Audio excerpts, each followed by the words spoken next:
Ya, baik. Kita mulai. Bismillahirrahmanirrahim. Alhamdulillahil fattahil mannan alladzi faddala dinana ala sairil adyan.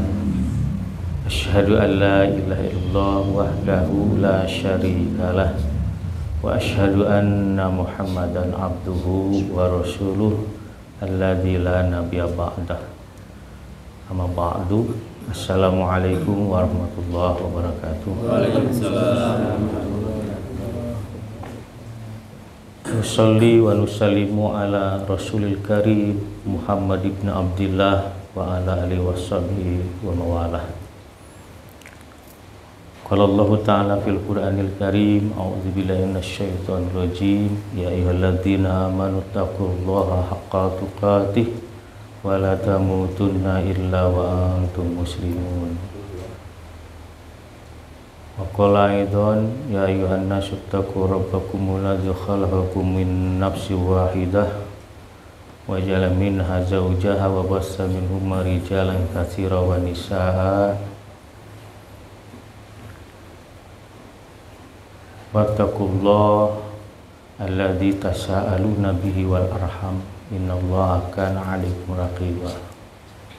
Wa qala Allah Ta'ala fi kitabil azim, ya ayyuhalladzina amanu taqullaha wa qulu qawlan sadida yuslih lakum a'malakum wa yaghfir lakum dzunubakum wa may yuti'illah wa rasulahu faqad faza fawzan 'azima.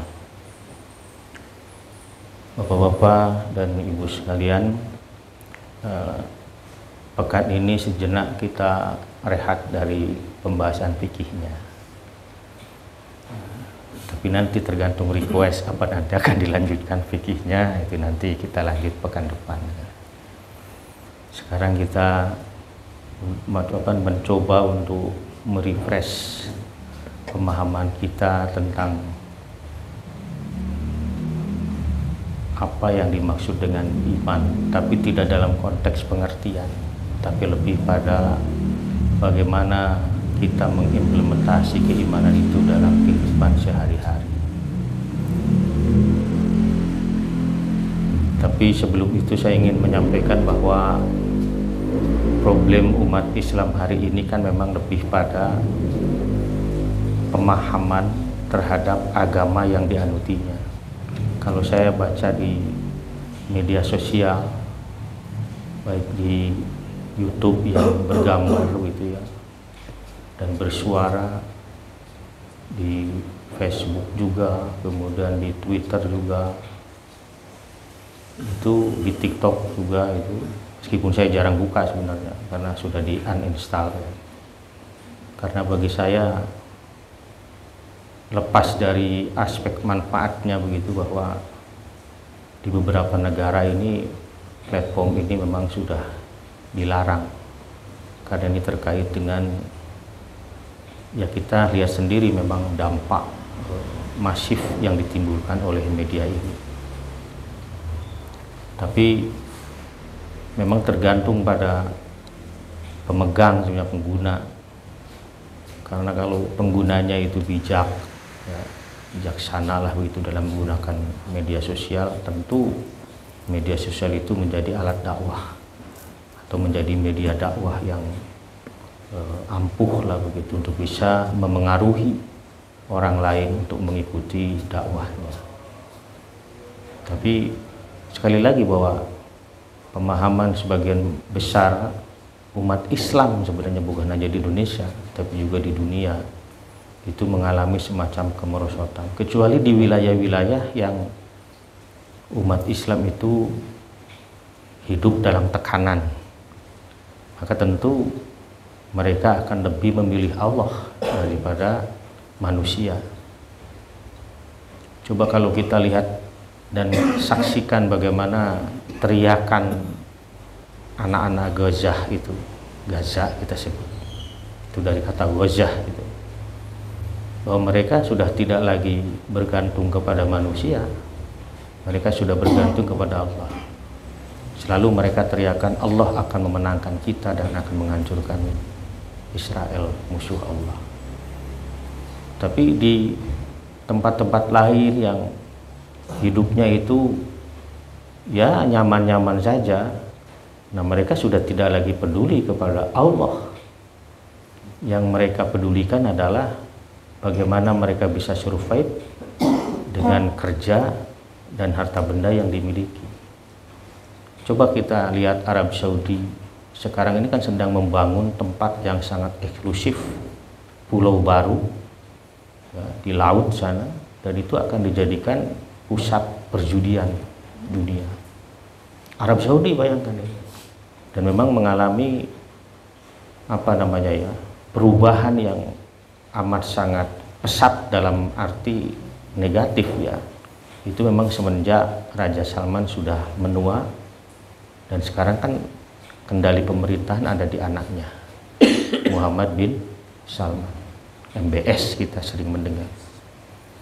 Dan kalau kita melihat bagaimana jejak langkah orang ini kan, ketika dia mengenyam pendidikan di barat juga memang sudah menjadi pergunjingan tingkat dunia. Jadi sudah banyak yang meragukan terkait dengan komitmen untuk menjaga Islam ya, karena pusat Islam meskipun bagaimana kan disimbolisasi oleh Ka'bah. Ka'bah itu ada di Makkah Al-Mukarramah. Kemudian tempat suci yang kedua adalah Madinah Al-Munawwarah, dan itu ada di Arab Saudi. Meskipun tempat atau pusat perjudian itu jauh dari Mekah dan Madinah, tapi tetap saja itu sebagai satu kesatuan yang berdaulat, negara ini menjadi simbol-simbol Islam. Maka tidak bisa ditoleransi oleh siapapun untuk melegalisasi perjudian itu. Pusat kemaksiatan, pusat hura-hura. Dan sekarang kan seperti yang kita lihat di perubahan itu sejak 2014-an sebenarnya sudah mulai itu. Dan memang sudah mulai terasa ya sejak mendekati 2020. Ketika para wanita diizinkan untuk memegang nyetir sendiri, ya sebenarnya boleh-boleh saja ya. Tapi kan seperti yang kita tangkap dari kamera-kamera yang tersembunyi itu kan, wanita-wanita sudah mulai melepaskan jilbabnya, padahal jilbab itu sendiri adalah tradisi Islam yang dikembangkan sejak turunnya surah Al-Ahzab itu, yang memerintahkan Nabi memerintahkan kepada istrinya dan wanita-wanita kaum mukminin dan juga anak-anak kaum mukminin untuk yudnini alaihinna jalabibihinna, supaya mengulurkan jilbabnya. Itu sudah berubah luar biasa. Nah, oleh karenanya kita di Indonesia pun sekarang sedang berhadapan dengan kenyataan bahwa, maaf saya harus menyampaikan ini, di zaman Pak Harto itu komponen-komponen kecil seperti ini tidak berani untuk muncul, untuk berani nyeleneh, apalagi itu sudah masuk ke ruang penistaan agama, perendahan nilai-nilai yang diajarkan oleh agama. Itu di zaman Pak Harto tidak berani. Lepas dari kontroversinya Pak Harto, tapi dalam konteks pemeliharaan akidah itu luar biasa. Kita harus akui bahwa program transmigrasi yang digagasnya itu tidak lagi semata-mata memindahkan orang, tapi juga memindahkan keyakinan. Saya tahun 89 itu ditawari untuk menjadi penyuluh agama, Pak Anang. Itu saya ditawari di dua tempat, di Kalimantan sama di Papua itu. Waktu menterinya Pak Munawir Sazali, Allah yarham. Jadi coba bisa dibayangkan itu Pak Harto itu. Dan itu memang berhasil itu di beberapa tempat. Sekali lagi lepas dari kontroversinya, karena kan Pak Harto tidak memimpin sendiri. Bahwa ia presiden benar, tapi kan orang-orang di bawahnya bisa saja jalan sendiri. Dan itu kan sering adalah yang disebut untold story itu. Jadi ada sejarah yang tidak diceritakan. Dan itu saya mendapatkan banyak waktu saya di Jawa Timur waktu itu, cerita-cerita tentang ini. Jadi bagi orang-orang yang dekat dengan beliau sendiri paham betul apa yang menjadi keinginannya itu. Hanya memang bahwa negara harus di bawah kontrol sepenuhnya sehingga tidak ada macam-macam. Tapi kan selepas reformasi kita tahu sendiri, semuanya menjadi bebas, semua orang mengekspresikan apa yang menjadi keinginan dan keyakinannya. Tapi karena kontrolnya menjadi kurang, maka ya itu tadi, hari ini kita memetik hasilnya. Seperti apa kehidupan antar umat beragama, bahkan antar pemeluk agama di internal agamanya itu sendiri, saling memaki, saling menistakan. Kalau dulu tidak. Nah, ini sekali lagi lepas dari segala kontroversi mengenai beliau, tapi dalam konteks pemeliharaan. Terus lagi apa tuh, masjid Amal Bakti Muslim Pancasila ya, itu sampai 99 masjid. Rumah sakit Islam digagas, salah satunya di Soekarno-Hatta itu, rumah sakit Al-Islam itu. Kemudian di Jawa Barat juga digagas itu rumah sakit Islam Al-Ihsan itu yang di Bale Endah, yang sekarang katanya diganti namanya menjadi Welas Asih, dan itu timbulkan gejolak di mana-mana. Nah, kemudian pendirian Bank Islam, Bank Muamalat itu di zaman akhir-akhir Pak Harto. Kemudian dibentuk juga CSI, apa tuh? ICMI, Ikatan Cendekiawan Muslim Indonesia, dan lembaga turunannya. Jadi banyak sekali perubahan. Dan itu memang ingin bahwa umat Islam yang mayoritas itu mampu tampil menjadi operator negara, ya, operator pemerintahan, sehingga pembangunan itu benar-benar diarahkan untuk kepentingan manusia yang paling banyak yang mendiami Indonesia. Dulu kan konglomerat itu dibatasi dan sering dikumpulkan, harus bangun koperasi dan macam-macam yang lain itu. Jadi harus ada apa namanya itu, semacam CSR, ya, itu untuk pengembangan koperasi dan seterusnya. Jadi benar-benar di bawah kontrolnya, dan beliau tidak mengambil keuntungan apapun. Sampai hari ini kan tidak terbukti bahwa beliau itu menyimpan uang nama kegiatan di mana? Di Swiss. Kan sampai hari ini. Padahal Pak Harto sudah mempersilahkan. Dan anak-anaknya hidup pada ya susah dalam arti tidak seperti ketika itu. Sok lamun duitna loba meureun gampangnya. Dan saya mendengar cerita dari Yusril itu bagaimana rumah beliau itu bocor yang di Cendana itu, ya, sampai kenapa Bapak kan mantan presiden, punya hak juga untuk ini dan itu. Dan itu ketika itu tidak diambil, belum diambil maksud saya itu. Kan ayat disebut pensiun presidennya itu beliau tidak ambil juga. Ya begitulah. Ya, mantap. Ya kalau saya mah begini, ngadoakeun lah. Mudah-mudahan beliau itu mendapatkan tempat yang terbaik, nah, kemudian diampuni segala kesalahan dan dosanya. Sekali lagi lepas dari kontroversinya yang berkembang di masyarakat. Baik, begini kita masuk ya. Ya masa tepi nawe kena pikir titit begitulah. Gini. Keimanan kepada Allah ini bagi kita adalah hubungan yang paling mulia antara manusia sebagai makhluk yang diciptakan dengan Allah sebagai pencipta. Itu hubungan yang paling mulia. Mengapa demikian?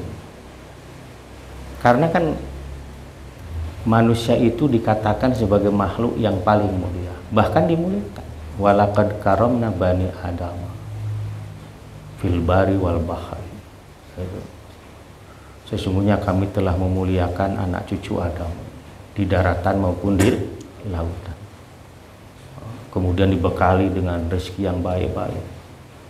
Kemudian mereka dilebihkan dari makhluk yang kami ciptakan dengan beberapa kelebihan yang dimiliki. Dan itu tidak dipunyai oleh makhluk yang lain. Itu dalam surat Al-Isra itu kan disebutkan ayat 70 itu. Sesungguhnya kami telah memuliakan anak cucu Adam. Kemudian dalam surah Ad-Din itu yang sering dibaca oleh imam, laqad khalaqnal insana fi ahsani taqwim. Sesungguhnya kami telah menciptakan manusia itu, al-insan itu fi ahsani taqwim, dalam sebaik-baik rupa, dedeg pangadeg. Itu jelas sekali disebutkan dalam Quran. Jadi manusia adalah makhluk yang paling mulia. Karena kemuliaannya kemudian Allah mengatakan, alam taro anallaha sakhkhara lakum ma fis samawati wa fil ard. Bukankah kamu melihat bahwa Allah itu telah menundukkan apa? Menundukkan apapun yang ada di langit dan di bumi. Sehingga karena ia tunduk untukmu, maka mereka siap melayani apa yang menjadi kebutuhanmu. Kata sakhara taskhir itu artinya selain tunduk juga melayani. Nah, jadi apapun yang ada di langit dan di bumi itu diciptakan Allah untuk tunduk kepada manusia. Tunduk dalam arti siap melayani, memberikan pelayanan yang terbaik. Bahkan katanya wa asbaghu alaikum ni'amahu zahirata wa batinah. Dan Allah telah menyempurnakan untukmu nikmat, baik yang zahir, yang nyata maupun yang tersembunyi. Jadi luar biasa manusia itu dicipta. Ia menjadi makhluk yang paling mulia yang ada di semesta ini. Nah, kemudian kesananya ada bagian pada tubuh manusia, pada diri manusia, saya sebut seperti itu, yang memang itu menjadi barang, kalau bisa disebut barang, yang paling mulia. Jadi di dalam diri kita ini ada sesuatu yang sangat mulia. Apa itu? Al-qalbu. Apa itu? Hati. Mengapa dia paling mulia dan dia paling berpengaruh? Kan disebutkan bahwa ala inna fil jasadi mudghah idza saluhat saluha sairul jasad, idza fasadat fasada sairul jasad. Itu jelas sekali itu dalam hadis ini. Ingat, pada tubuh manusia itu, jasad itu kan tubuh. Ini untuk apa namanya? Untuk mempersuasi atau memberikan semacam perspektif supaya bisa lebih mengena pada pikiran kita dan kita langsung mengerti. Sebenarnya nanti kan ini tidak berbicara tentang hati dalam arti benda yang ada dalam tubuh kita, tapi hal yang bersifat ruhania. Ingat, dalam jasad manusia itu ada segumpal daging. Segumpal daging itu idza saluhat, apabila dia kondisinya baik, saluha sairul jasad, maka seluruh jasad itu akan baik. Idza fasadat, apabila barang itu rusak, fasada sairul jasad, maka seluruh jasad itu akan rusak. Ala wahiyal qalb. Ingat, yang dimaksud barang itu adalah al-qalbu, hati. Jadi hati itu kalau ditarik ke alam ruhaniah, ke fakultas ruhaniah kita, itu juga menjadi sesuatu yang sangat mulia. Mengapa disebut sangat mulia? Imam Al-Ghazali menyebut bahwa hati itu raja. Seluruh anggota tubuh ini adalah rakyatnya, bala tentaranya. Artinya bahwa anggota tubuh yang lain itu, atau bahkan bukan hanya anggota jawari yang bersifat jasadiah, tapi jawari yang bersifat ruhaniah, itu yang menjadi rajanya adalah hati. Jadi kalau rajanya hati, ya tergantung hati itu mau menitah apa kepada anggota tubuh dan anggota jiwanya manusia. Nah, kalau rajanya menitah kepada kebaikan, pasti tangan akan berbuat baik. Kalau rajanya menghendaki tangan kamu jangan sampai berbuat jelek, maka tentu tangan akan menarik diri dari perbuatan buruk. Seperti itu. Kaki pun demikian. Ketika hati memerintahkan, awas kaki, jangan pernah kamu melangkahkan kakimu ke hal-hal yang bersifat mafsadat, madarat, maka kaki pasti tidak akan dilangkah atau melangkah itu sesuai dengan keinginan nafsu, kan? Jadi tergantung raja itu, yakni hati. Nah, kan tadi kalau rajanya rusak pasti semuanya akan rusak. Dan itu sudah terjadi di banyak tempat. Bagaimana Namrud zaman siapa tuh? Nabi Ibrahim. Bagaimana Namrud ketika itu? Menitahkan warganya itu untuk memujanya, menyanjungnya, bahkan menjadikannya Tuhan. Nah, kemudian untuk mensimbolisasi keperkasaan, kekuasaannya, maka rakyatnya dititahkan untuk menyembah atau membuat dan menyembah berhala-berhala. Nah, sampai kemudian nanti berhalanya itu dihancurkan kan oleh Nabi Ibrahim. Sampai Nabi Ibrahim kemudian sampai dia berteriak kepada rakyatnya, ayo kamu tolong Tuhan-Tuhanmu, katanya begitu. Ada seorang pemuda yang telah merusak Tuhan-Tuhan kita. Apa hukuman yang paling tepat untuk pemuda yang seperti ini? Ada banyak usulan, tapi kemudian diputuskan untuk dibakar. Nah, itu raja itu bisa memerintahkan apapun, yang lain harus ikut, harus nurut, kalau tidak bunuh. Firaun kan seperti itu. Ketika mendengar bisikan dari para sahir, ya, orang-orang terdekatnya ketika itu, terkait dengan mimpi yang dia alami, intinya bahwa diartikan bahwa nanti kekuasaanmu itu akan ada yang menggoyang, mengguncang. Maka satu-satunya hal yang ada dalam pikiran Firaun adalah membunuh semua anak laki-laki dan membiarkan hidup anak-anak perempuan. Padahal wa fi dzalikum bala'um min rabbikum azim. Padahal dengan cara seperti itu, membiarkan wanita perempuan banyak, laki-laki sedikit, itu akan menjadi ujian terbesar dalam sebuah bangsa. Coba bagaimana Jepang hari ini, ya, itu kan katanya wanita-wanita Jepang itu lebih banyak daripada laki-laki Jepang, sehingga banyak sekali sektor industri yang tidak atau kekurangan lah begitu tenaga kerja, sampai harus membuka lapangan pekerjaan kan, itu. Dan dia merekrut itu para pekerja di luar negeri itu, dan dari kita juga banyak yang ke sana. Ya.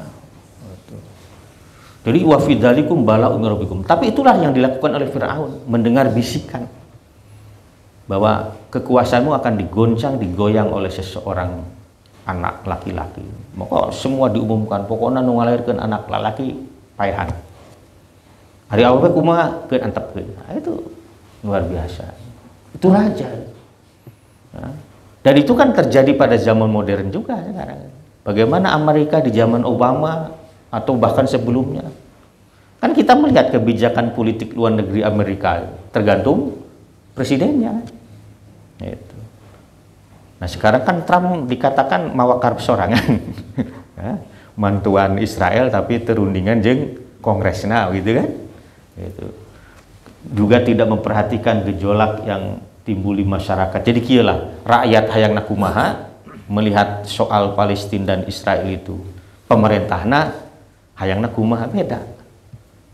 Nah, jadi maksud saya bahwa penguasa itu memiliki peluang untuk bisa menyesatkan manusia kebanyakan atau sebaliknya. Dan itu terjadi di mana-mana. Terjadi di mana-mana.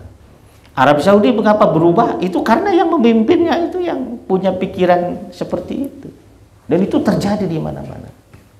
Nah, itulah hati maksud saya. Itulah hati. Nah, oleh karenanya hati kita itu harus sehat. Nah, bagaimana supaya hati kita sehat? Nah, kalaupun ada sesuatu yang paling mulia dalam hati, itu adalah iman.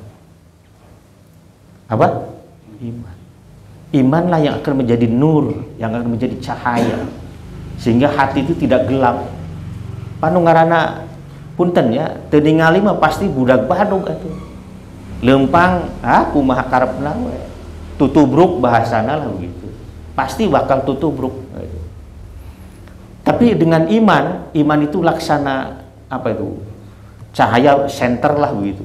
Ya. Sehingga hati itu menjadi sangat terang. Nah karena terang hati itu, maka hati itu akan mengetahui mana nu bakal ngamafsadatkeun, ngamadaratkeun, mana yang akan mendatangkan maslahat dan manfaat.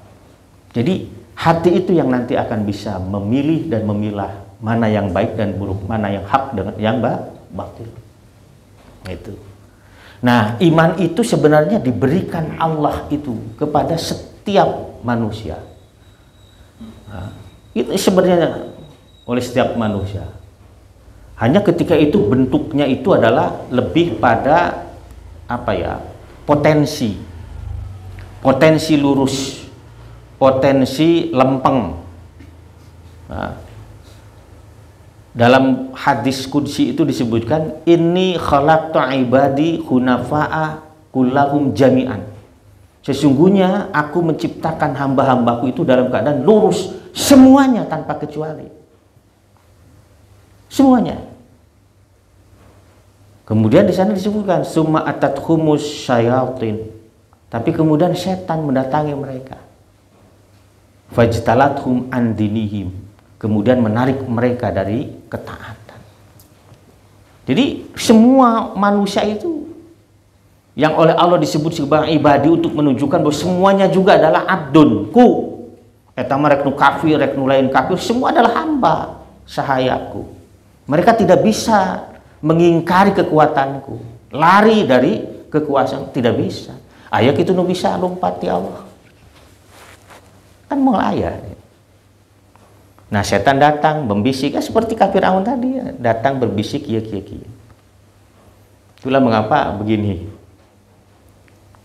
Kan dalam Quran kan disebut itu bahwa musuh nabi itu, musuh setiap nabi itu adalah setan. Jadi likulin nabiyin syayatin. Setiap nabi itu pasti akan didatangi setan. Setan itu minal jinni wal insi, bisa di golongan jin dan manusia setan. Karena setan itu wujudnya ini karena setan itu sifat seperti itu. Disebut setan itu dari kata syatona, itu lawan dari rahmah, identik dengan laknat. Ya, jadi bu'du an rahmah, jauh dari rahmat, itulah setan. Jadi itu bisa bentukannya manusia, jin, bisa juga manusia, kata Allah itu dalam surah Al-Anfal. Yuhuna ba'duhum ba'dan, dan mereka saling berkomunikasi satu sama lain. Jadi setan di golongan jin, jeung setan di golongan manusia itu akrab mereka. Berkolaborasi, membangun hubungan sampai dicapai nu disebut bahasa budak ayeuna mah chemistry, kesenyawaan. Itu padahal kan nanti begini, bahwa kalaupun ada karin yang paling buruk dan bisa membinasakan kamu adalah syaitan. Nah, maksud saya begini, ketika setan itu datang kepada kita dan membisikkan sesuatu, itu dipastikan kalau tak ada iman atau imannya masih kena engket-engket gitu ya, itu akan mudah sekali setan. Pan sok orang sok ngadenge aya bahasa begini. Ada bahasa begini kan, kita sering mendengar. Setan yang datang kepada manusia itu tergantung manusianya di tingkat apa. Jadi lamun ieu cukup ku naon ngaranna teh? Ku prajuritna guys, cukup ku prajurit setan lah. Tapi kalau ini pangkatna kasih, setingkat kasih begitu. Pangkatna kepala dinasnya setan. Begitu seterusnya. Dan yang harus diingat, pengalaman setan itu dari bangsa jin ya, maksud saya, itu lebih banyak daripada pengalaman setan dari bangsa manusia. Mengapa? Karena setan dari kalangan jin itu, jinnya sendiri itu kan umurnya panjang-panjang. Jin umurnya 63 tahun. Jin itu masih dipandang remaja, umur 100-200 tahun teh. Itu berapa generasi manusia itu? Jadi lamun iya punten iya presiden iya dikata iya mah kudu jina Namrud gitu, jina Abroha gitu dan seterusnya. Itu akan lebih kuat. Itu udah disebut wazadar haqq. Semakin kita tunduk kepada setan, setan akan menampakkan kekuatannya melebihi dari apa yang kita perkirakan. Pasti akan jebol. Tong boroning urang nabi wae ge di tutur wae ku setan. Itu kan saya pernah cerita. Malam-malam Nabi bangkit dari tempat tidurnya, kemudian keluar rumah, Dituturkan kan ku Siti Aisyah. Kemudian, siapa? Saya. Kenapa kamu ikuti saya? Ya saya khawatir nanti engkau ini pergi ke istri yang lain begitu ya. Kemudian apa kata Nabi? Setan apa itu yang merasuki dirimu? Begitu. Nah, emang dirasuki setan? Ya setiap orang. Termasuk Anda? Iya. Jadi ketika Siti Aisyah mengatakan bahwa engkau pun dibarengi oleh setan, Nabi katakan iya. Tapi Allah telah memberikan rahmah kepadaku sehingga setan tidak mampu untuk mengalahkanku. Kalaupun dia memerintahkan aku, pasti memerintahkan kepada yang baik-baik. Jadi setan yang tunduk. Itu kepada Nabi. Umar pun ditakuti oleh setan.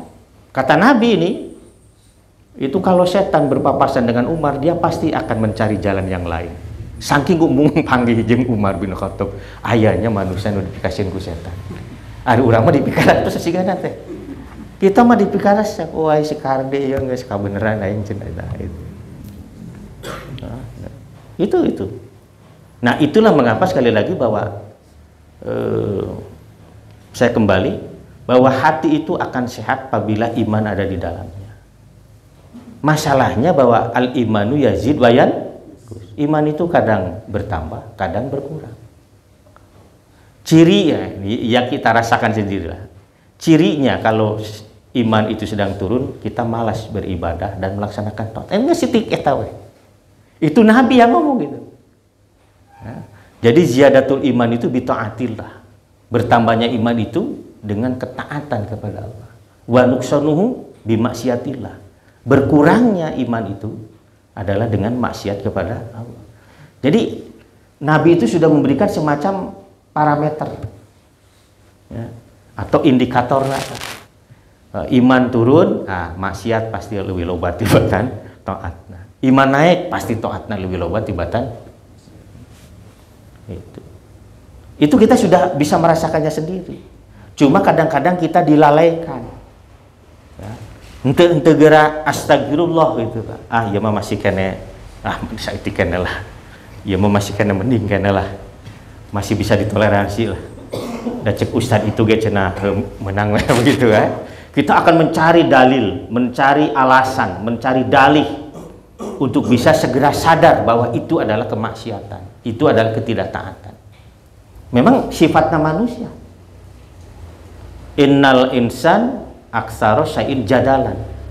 Memang manusia mah loba ngabantahna, loba alasanana manusia. Itu Quran yang ngomong itu, Allah sendiri yang bilang. Pan urang mah embung disalahkeun teh. Ya. Malah lamun dibebener teh, aing mah kasinggung ku setan gitu. Ya. Jadi banyak sekali apa cara. Itulah benar-benar bahwa kata Nabi ini, Quran pun bilang bahwa inna syaitana lahu turuq. Setan itu memiliki banyak sekali jalan, banyak sekali cara. Dia bisa duduk di depan rumah kita, di jalanan yang kita akan lalui, bahkan di depan pintu masjid. Bahkan lebih daripada itu, orang yang sholat pun itu setan bisa masuk. Setan itu baru lari kalau mendengar adzan. Siapa yang adzan teh? Bapak mana?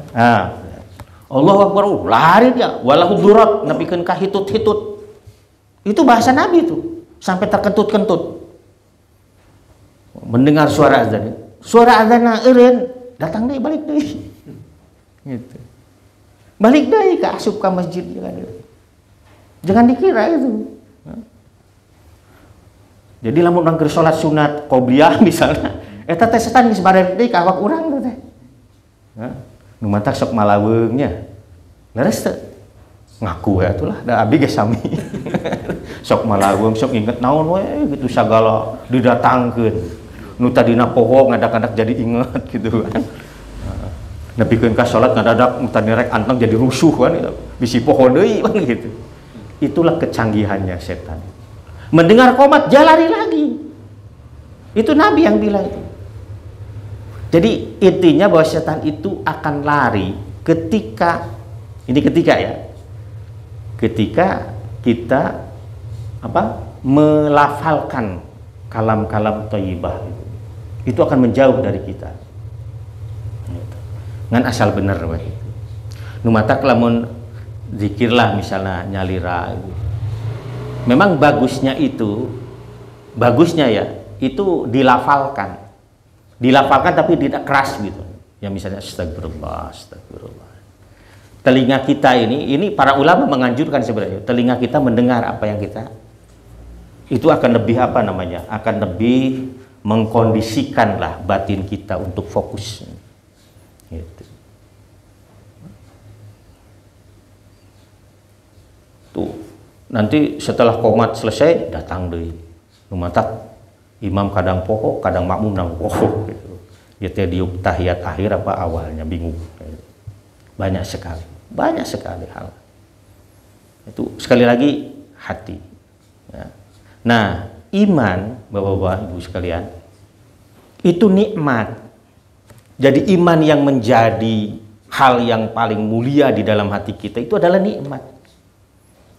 Dalam hadis kan disebutkan bahwa iman itu Allah kasih itu dan diletakkan fi jadril qulubil insan. Itu di bilik-bilik hatinya manusia. Jadi iman itu bukan sesuatu yang datang sendiri, tapi diberi. Jadi ulah nyebutkan kieu untung aya iman. Tapi untung di pasihan iman. Karena memang iman itu adalah sesuatu yang diberikan Allah, itu anugerah. Dalam surat Al-Hujurat itu disebutkan begini. Yamunnuna 'alaika an aslam. Mereka sudah merasa memberikan nikmat besar kepadamu Muhammad dengan keislaman mereka. Qul, katakan olehmu, la tamunnu 'alayya islamakum. Keislamanmu itu tidak memberikan nikmat apapun kepadaku. Waduh ya. Keislamanmu itu. Itulah mengapa nanti di Qur'annya juga disebutkan bahwa orang yang Islam belum tentu mukmin. Muslim itu belum tentu mukmin. Itu dalam ini. Mantap cek Buya Hamka kan ya itu populer sekali kan. Kalau ingin melihat orang Islam, lihat di hari raya. Idul Fitri, Idul Adha. Lapangan penuh sholat, masjid penuh sholat. Tapi kalau kamu ingin melihat orang mukmin, lihatlah subuh. Kenapa gitu? Nyapan berat. Sebab begini, mengapa Buya Hamka sampai ngomong seperti itu? Saya jadi paham. Ada hadis ya, untuk bisa melihat nifak itu, penyakit kemunafikan itu ada pada dirimu atau tidak, kamu bisa merasakannya ketika kamu akan melaksanakan sholat isya dan subuh. Jadi coba ini parameter keimanan dan kenifakan itu adanya di dua waktu sholat ini. Sholat asar ke cacapena geus gawe. Ya nah, dari pagi itu sampai menjelang petang kan, itu lelah sekali. Sholat subuh keur memujeuna tunduh, tiris. Itu dijadikan Allah itu sebagai takaran. Orang itu mukmin yang khalis atau mukmin yang sekedar akuan, sebenarnya dia munafik. Jadi Buya Hamka sadar betul itu dengan hadis itu. Itulah mengapa lamun hayang ningali orang Islam tak tingali dina poe lebaran. Nah eta bener tak Islam. Itu ratusan orang, ribuan orang ngabringan begitu. Tapi kalau ingin melihat orang yang beriman, ya lihatlah itu masjid. Gitulah inti nama. Tingali masjid. Gitu. Nah, itu. Jadi kalau masjidnya penuh, nah berarti sakit orang beriman gitu ya, mukminnya itu. Nah itulah mengapa balillahi yamunu alaikum an hadakum lil iman. Ya, bukan kamu yang memberikan nikmat kepada aku, kata Allah kepada Nabi itu, ya. Supaya disampaikan tuh kepada orang-orang yang merasa sudah memberikan kesenangan kepada Nabi karena Islamnya mereka. Katakan olehmu, bahkan Allah lah yang memberikan nikmat yang besar itu kepada kalian semua. Anhadakum lil iman. Dengan cara menuntunmu untuk mendapatkan iman. Jadi iman itu nikmat Allah itu yang harus disyukuri. Jadi kalau kita sedang senang berbuat baik, karena kan itu bentuk apa namanya, bentuk pembuktian kan dari keimanan yang kita aku itu adalah banyak pemberi, banyak melakukan taat. Ya kita harus mengucap banyak alhamdulillah, ya Allah saya sudah bisa melaksanakan ketaatan. Meskipun dengan senyuman semata, meskipun dengan sapaan semata, meskipun apalagi kalau kita sampai mengeluarkan harta benda, mengeluarkan tenaga, mengeluarkan ilmu. Nah termasuk ini sekarang riungan kita itu bukti untuk menunjukkan bukti keimanan. Mengapa demikian? Karena orang beriman kan dititahkan untuk apa? Meningkatkan kapasitas pengetahuannya. Kan dalam Quran itu yarfa'illahu ladzina amanu wa utul ilma darajah. Jadi Allah itu akan mengangkat beberapa derajat itu, dua orang aja. Yang pertama orang yang beriman, yang kedua orang yang punya ilmu. Bahkan sampai dalam Islam disebutkan thalabul ilmi fardhah ala kulli muslim. Kan sering dengar kan itu tuh, hadis itu, bahwa menuntut ilmu itu adalah fardhah. Apa yang dimaksud dengan fardhah? Fardhah itu dari kata faradha, lebih dari sekedar wajib, tapi harus dirancang, direncanakan. Jadi itulah mengapa kalau ada usulan Pak nanti ngebahas ini nanti, itu berarti kita sedang merencanakan dan merancang. Itu sudah memenuhi itu syarat dari atau kriteria kefarduan. Mengapa sholat disebut fardu? Mengapa apa tadi haji itu disebut fardu? Mengapa saum disebut fardu? Karena bukan hanya ditetapkan hukumnya wajib, tapi ditetapkan pula caranya. Jadi ketika disebutkan menuntut ilmu itu adalah faridah, artinya kewajiban kita untuk menuntut ilmu, tapi juga kewajiban kita untuk merancang dan merencanakan. Ya, anu matak lamun di sekolah kan aya disebut kurikulum. Nah, kemudian kalau di kelas itu ada naon RPS begitu lah, RPP naon lah gitu. Kalau dulu kan SAP gitu. Namun di sekolah di SD di mana kan ada itu. Jadi harus direncanakan. Jadi tidak bisa asal-asal kelas gitu. Wah itu kita ngalir ngidul kan nah. Tapi sudah direncanakan di rumah itu, guru dosen itu harus merencanakan apa yang akan kita berikan ini. Nah, dan seterusnya. Itu fardhah. Ciri orang yang beriman itu adalah menuntut ilmu. Bahkan ini bukan hanya orang beriman menuntut ilmu, orang Islam semuanya supaya paham. Nah, oleh karenanya Bapak Ibu sekalian, begini. Kita sebenarnya sudah bisa mengukur diri kita sendiri nih. Kita ini mukmin atau bukan itu. Bahwa ngaku iya. Tapi cek Allah orang teh iman teh eta urusan lain. Kita tidak tahu. Cuma coba kita mulai membuktikan diri bahwa kita benar-benar mukmin. Nah, salasun man kuna fihi wajadah halawatal iman. Ada 3. Yang apabila 3 itu ada pada diri seseorang, maka orang itu pasti akan merasakan nikmatnya beriman. Nah ini tayun rada berat nawa ya. So kira hiji ya. Ayakunallah wa rasuluhu, hendaklah ia menjadikan Allah dan Rasulnya ahabba ilaihi mimma siwahuma. Hendaklah dia menjadikan Allah dan Rasulnya lebih dicintai daripada yang selain keduanya. Eta sok hese eta leresnya apa nan sesah eta. Karena kecintaan itu membutuhkan pengorbanan dan pengabaian kepada yang lain. Nyaahna cintana urang ka budak urang, naon wae nu dipikah yang ku budak diturutkeun. Nah, ya ayat ucapan tadi Nabi. Batal iman kita itu. Kalau kita masih mengikuti maunya selain Allah dan Rasulnya. Wah, ya berat eta. Can aya jigan hese urang. Saya ingin cerita sedikit, tenan naon lah. Keun saminggu sakali rada telat kisahnya. Begini. Abdullah anak Abu Bakar.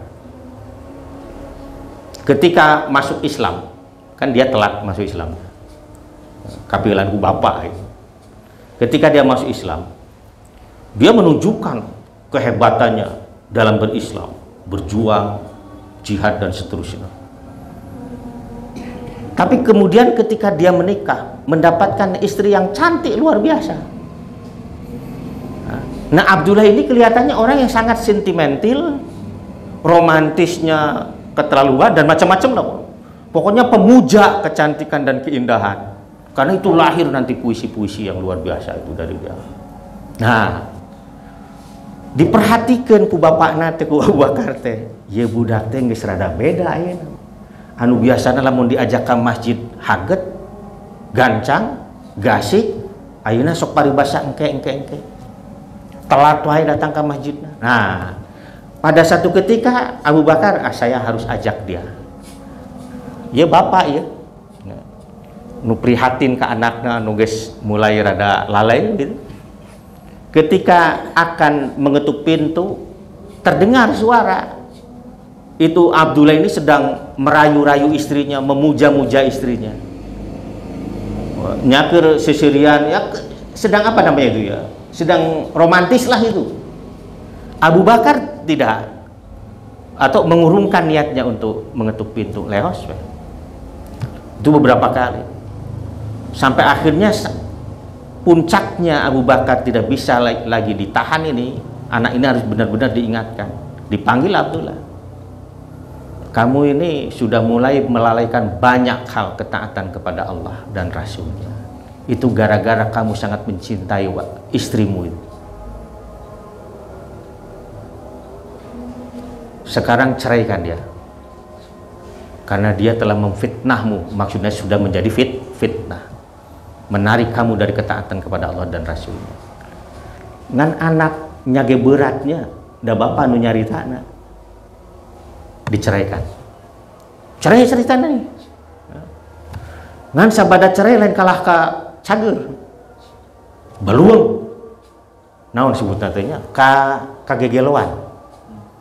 Oh, sampai dia meracau. Wah. Abu Bakar man prihatin ningali anakna gitu deui nya. Akhirnya dikawinkeun deui ngan pakai syarat. Menang maneh rujuk ka ditu, tapi syarat namanya ulah jiga nu kamari. Nah, sampai akhirnya kemudian ditikahkan kembali, rujuk ya.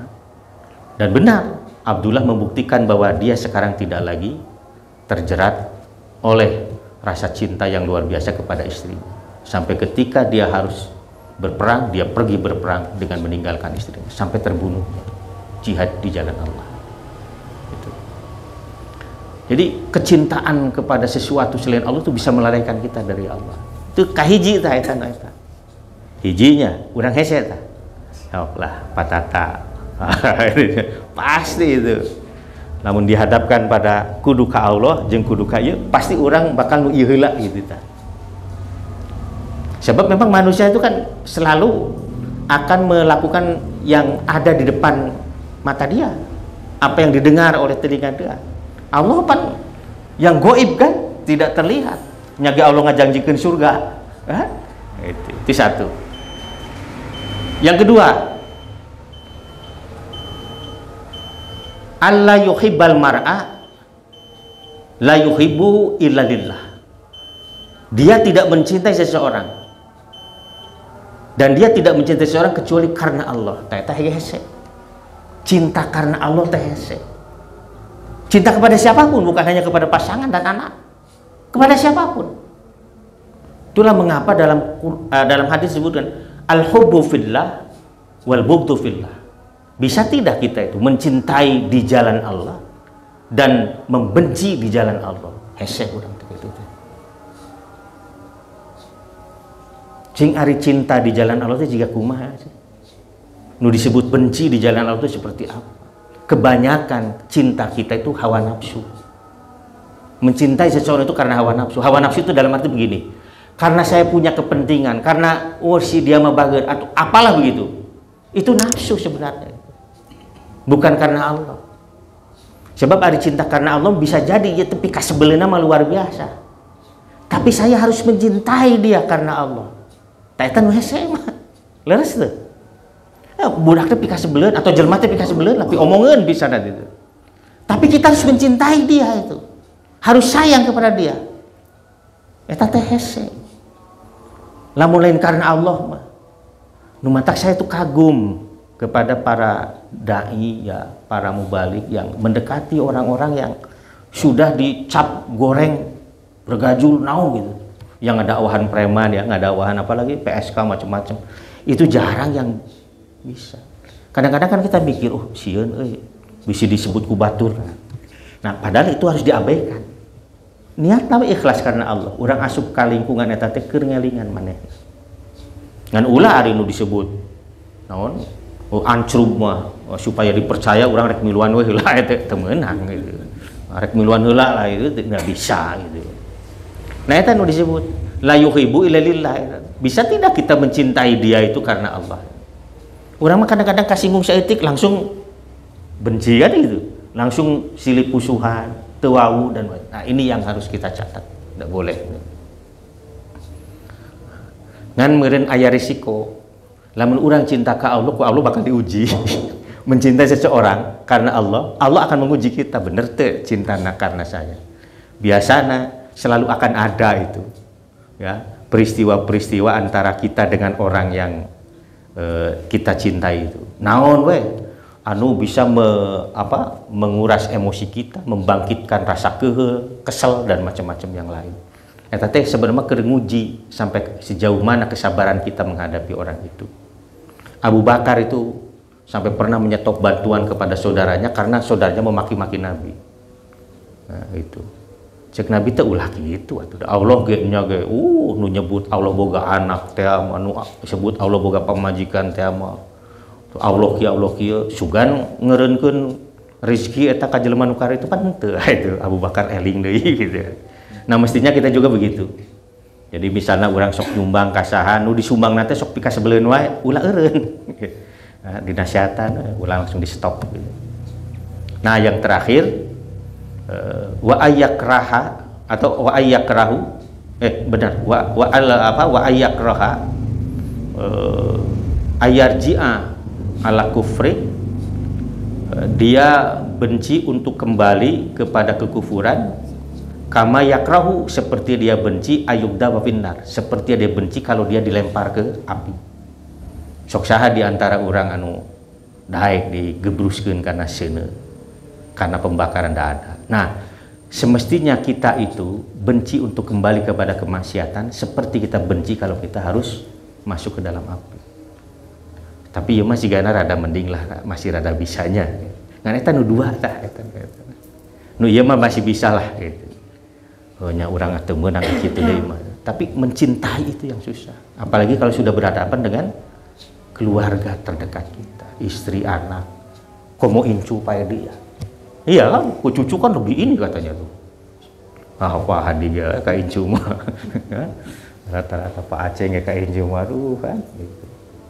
Jadi, saya ada seseorang itu sakingnya anak kaincu hayang masihan sesuatu ngan sieun dicarekan atau diwagelku orang tuanya nyuk sesulumputan itu memberikan makanan itu anaknya masih kecil lah gitu nya kan sok aya kolot kade budak itu menang diberi anu ABCD gitu tapi dia ingin itu tapi kasih sumputan gitu sakingnya anak gitu. Nah ini mungkin sebenarnya ada banyak ayat dalam Al-Quran yang bisa menegaskan bahwa keimanan itu menuntut kita tunduk patuh kepada Allah. Satu ayat sajalah yang saya sampaikan itu dalam surah An-Nur kalau tidak salah itu bahwa Nabi itu diperintahkan innamal mu'minuna idza du'ilallahu wa rasuluhu ayaqulu samina wa ata'na. Sesungguhnya kalaupun ada innama qaulal mu'min, kalaupun ada omongan yang paling baik yang harus disampaikan oleh seorang mukmin itu apabila dipanggil Allah dan Rasulnya dia mengatakan sami'na wa ata'na. Nah, itu salah satunya. Kemudian wa makana lil mu'minin wal mu'minati idza qadallahu wa rasuluhu amran ayyakuna lahumul khiyarah min amrihim. Itu yang kedua. Sesungguhnya tidak pantas, tidak patut dan tentu tidak boleh mukmin laki ataupun mukmin perempuan apabila Allah sudah menetapkan sebuah hukum, ketetapan, aturan, dia memilih aturan yang lain. Jadi banyak sekali. Jadi Bapak-bapak dan ibu sekalian, ya kita ini haruslah memulai untuk memeriksa, terutama hadis tadi lah ya, salasun man kunafi wajada wahla taulina. Cinta kepada Allah harus tidak boleh ada yang melebihinya. Ya. Kemudian yang kedua, kita mencintai seseorang harus karena Allah. Yang ketiga, kita harus benci kalau kita harus kembali kepada kekufuran. Jadi ucapkanlah alhamdulillah sing sering gitu.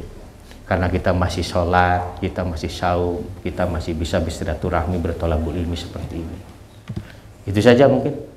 Insya Allah pekan depan tergantung requestnya, mau diteruskan fikihnya, teruskan ya, boleh, mangga, siap insya Allah. Itu saja, kita tutup dengan doa. Subhanakallahumma bihamdika asyhadu an la ilaha illa anta astaghfiruka wa atubu ilaik. Rabbana atina fid dunya hasanah wa fil akhirati hasanah wa qina adzabannar. Walhamdulillahirabbil alamin. Wassalamualaikum warahmatullahi wabarakatuh.